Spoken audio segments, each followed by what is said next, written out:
What is the reason behind you only having one round, Joe? Like, politics of the sport? I have no idea. You've been knocking on the door, I've been knocking on the door, I've been asking for any fight and every fight. Who knows, right? What did you say to Joseph Parker though when you saw him? I saw you were together. We say, hey, hello, how are you? Maybe organization like wanna fight? Maybe, I don't know. Like how your family? How good. I respect, bro. I respect. He's a great man, Joseph Parker. Like kind of a great smile, man. Very good. Why is boxing's undisputed king running from his next challenger when Oleksandr Usyk silently brushed aside a WBO mandate to face Joseph Parker? Fresh off a career-reviving win streak, the heavyweight world erupted.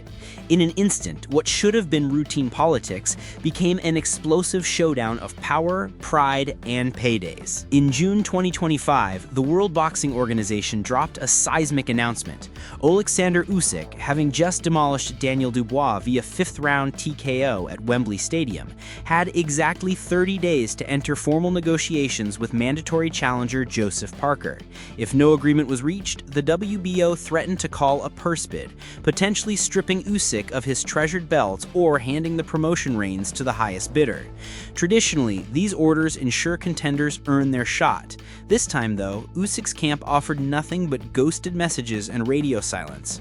Was he quietly rebelling against a system he'd outgrown, or was he leveraging the mandate to extract a mega purse for a Fury trilogy or celebrity crossover exhibition?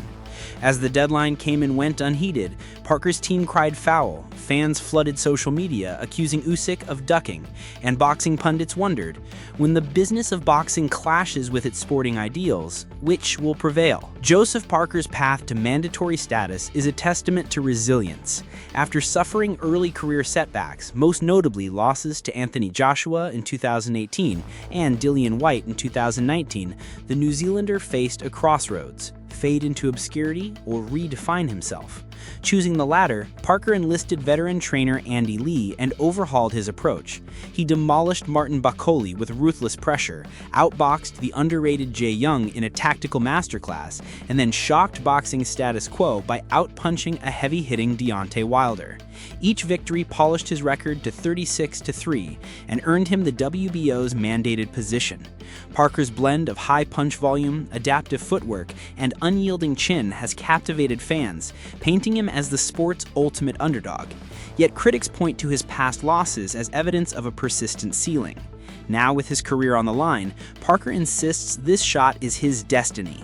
Either Usyk finally answers the call, or Parker's Phoenix story ends amid the ashes of another unmet opportunity. Since ascending from cruiserweight, Oleksandr Usyk has crafted one of boxing's most unassailable resumes.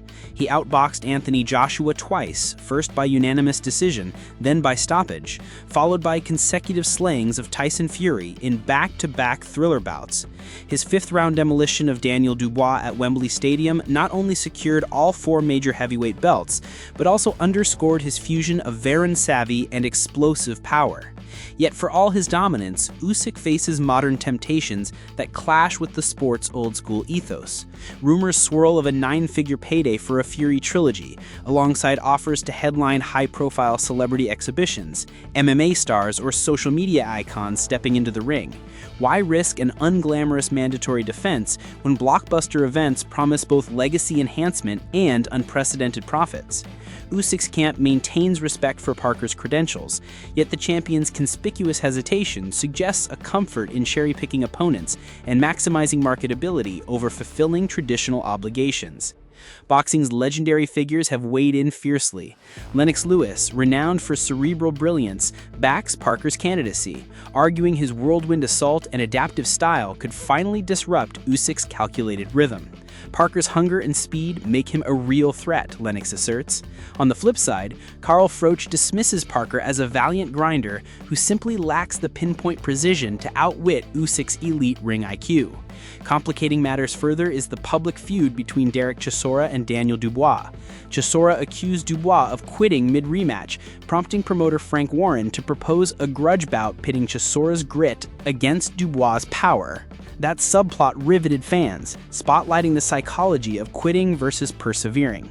Everywhere you look, social media explodes with polarized hashtags, some accusing Usyk of cowardice, others heralding Parker's underdog spirit. In a sport built on narrative, these contrasting voices amplify the stakes, reminding us that reputations and storylines can carry as much weight as any knockout punch. A third Usyk-Fury trilogy seemed all but guaranteed after their split decision rematches, but that showdown has stalled under the weight of Usyk's WBO obligations. Tyson Fury's public appeals for a fair shake and backstage negotiations have sputtered as the mandatory clock ticked down. Meanwhile, whispers of spectacle matches featuring celebrities or MMA fighters grow louder, offering Usyk massive paydays and crossover fame. These exhibition bouts promise mainstream buzz and fat purses, but risk alienating boxing purists who viewed them as hollow spectacles. If Usyk elects to vacate his WBO belt other than face Parker, he could leap directly into these flashier waters, sacrificing a traditional legacy for modern entertainment. In this high-wire act, Usyk must balance respect for boxing's traditions against the lure of unprecedented financial reward, an equation that will define his standing among both fans and historians. With the WBO deadline expired, several wildcards remain in play. Usyk could vacate the belt and chase blockbuster events, crystallizing his crossover credentials but relinquishing undisputed status. Alternatively, he might negotiate a step-aside deal, compensating Parker handsomely to delay his shot, an arrangement that demands trust but often breeds bitterness. Or Usyk could finally step into the ring, risking a potential upset but silencing doubters forever. For Parker, each scenario carries peril. Step aside and waste prime years, or watch his moment slip away and potentially retire with an unfulfilled mandate. Beyond these options lurk surefire shockers, a sudden retirement announcement, an unforeseen challenger jumping the queue, or a last-minute purse bid that places the fight in unexpected hands. In boxing's most politicized era, even the unthinkable deserves a seat at the table. Boxing's heavyweight division has never felt more unpredictable. A champion capable of conquering legends now weighs profits against obligations. A challenger forged in adversity stands poised for vindication, yet watches his shot slip through bureaucratic cracks. Fans across the globe wonder, will Usyk defend his crown against Parker, vacate his title for spectacle, or broker a compromise that reshapes the sport's future? In August 2025, as politics, personalities, and paydays collide, the next move will define an era and prove whether boxing's greatest battles still play out inside the ring, or if the real drama unfolds long before the first bell rings.